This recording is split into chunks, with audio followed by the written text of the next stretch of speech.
Nu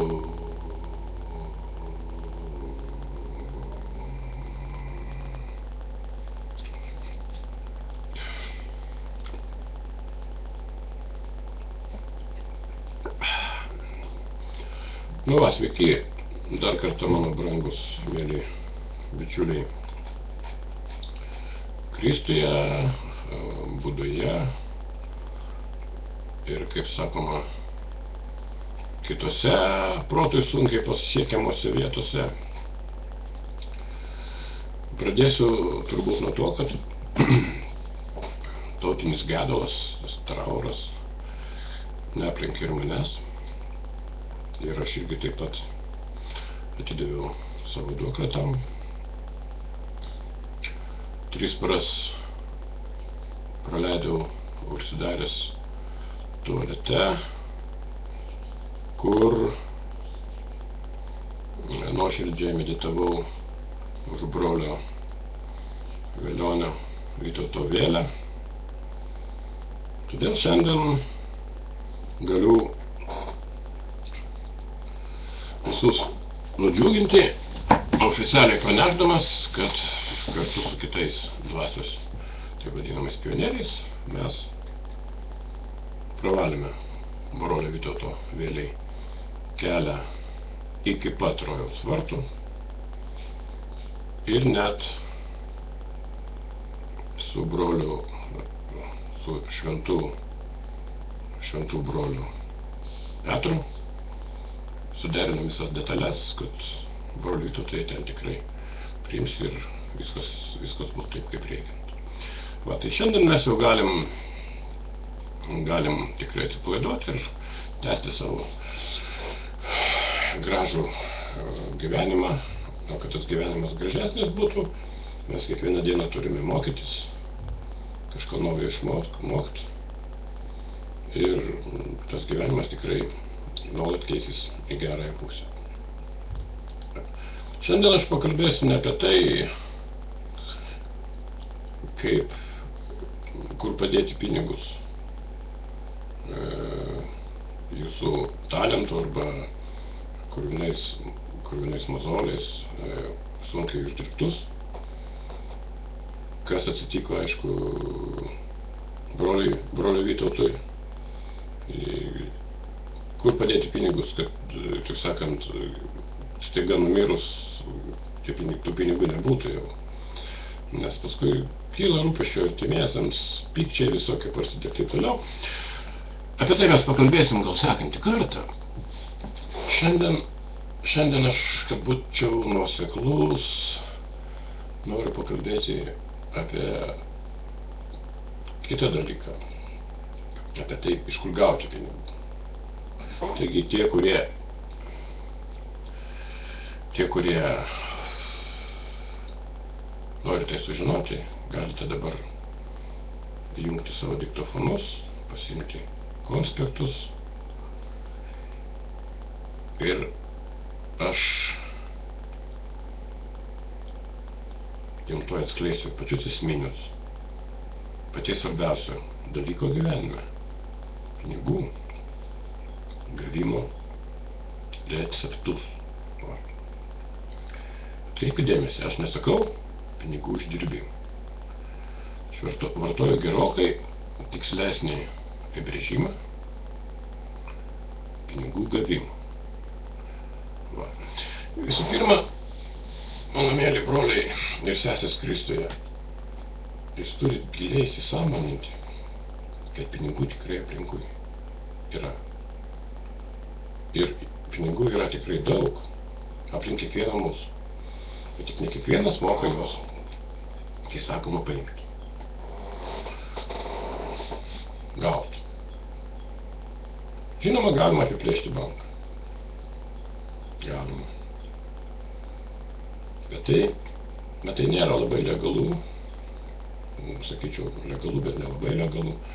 Ir legalumas visas čia tiek yra, kiek yra šansų, kad jūs pagaus. Jeigu jūs nepagavo, viskas legalu. Čia gali atsitikti priešingai.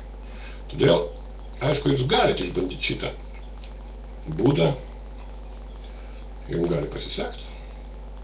Tačiau aš jums šitą būdą tikrai nerekomenduoju. Pinigus iš bankų, ir ne tik iš bankų, galima paimti gerokai labiau civilizuotais būdais. Va. Žinot, kur žmonės daro didžiausią klaidą norėdami gauti pinigus? Jie galvoja, kad reikia surasti kokį tai naują produktą, sukurti naują prekę, kurios žmonėms labai reikės. Ne? Aš nesakau, kad jūs eidami šio keliu tikrai neturėsite jokio rezultato. Gali atsitikti visai. Tačiau čia jau jums teks gerokai pasukti galvas. Ko tiem žmonėm reikia, ko jie dar neturi, ko jam trūksta. Juk iš esmės viskas, ko žmogui reikia, jau seniausiai yra sukurta. Tačiau jums teks laužyti galvą ir lenktyniauti su tais, kurie lygiai taip pat masto, tokių yra daug. Čia tose lenktynėse jūs nebūtinai laimėsite. Esmė, bičiuliai mano, Kristuje, yra ne pati prekė, o jos pateikimas. Ir, kas dar tiksliau pasakyti, tai svarbiausia yra, kas tą prekę pateikia. Tarkim, tos pačius supuvusius pomidorus galima pardavinėti visai skirtingai, ar ne? Galima, kaip dauguma prekiautojų daro, pavyzdžiui, atvažiuoja savo supuvusių autobusų 100 metų neplautų, patys susivėlę, apsikuitę ir pardavinėja. Tie pomidorai gali būti labai geri, bet jie kelia pagrįstą įtarimą, pasižiūrėjus į tą patį prekeivį.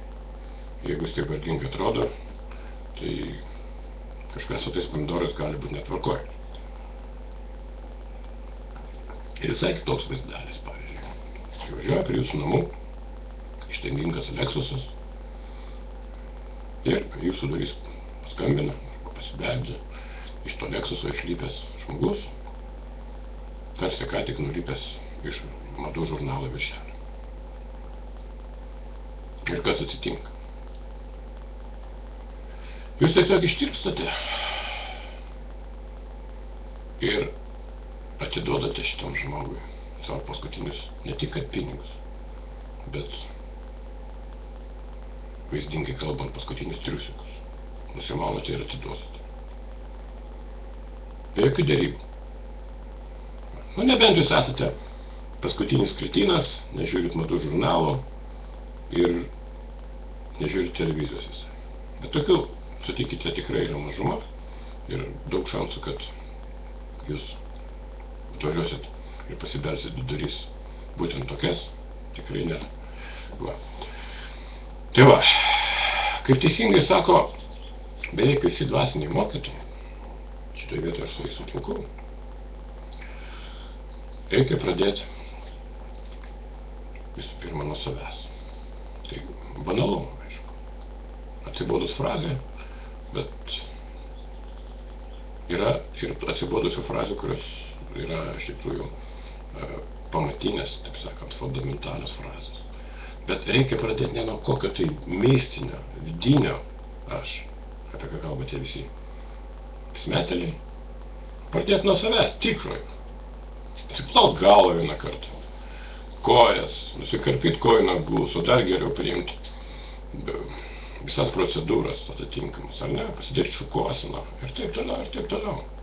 Jūs žinoma paklausite, tai brangiai kainuoja, ne? Aišku, žinoma, tai kainuoja.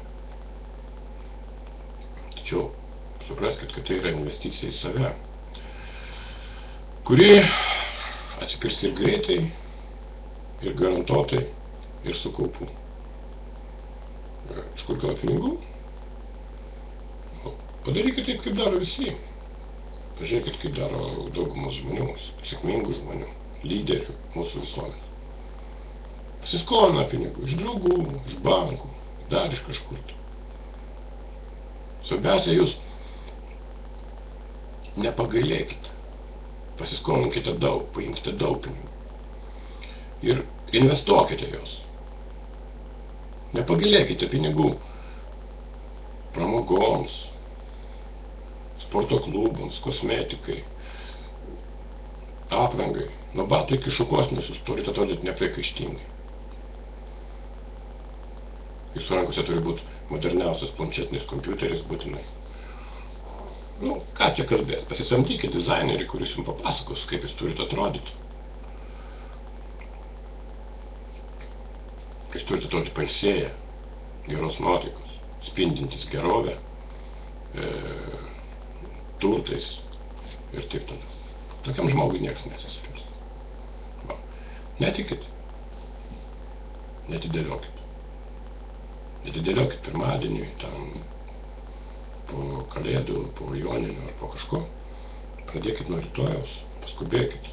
Kuo greičiau pradėsit, tuo greičiau jūs pajusite apčiuopiamus, ne vienadienius rezultatus.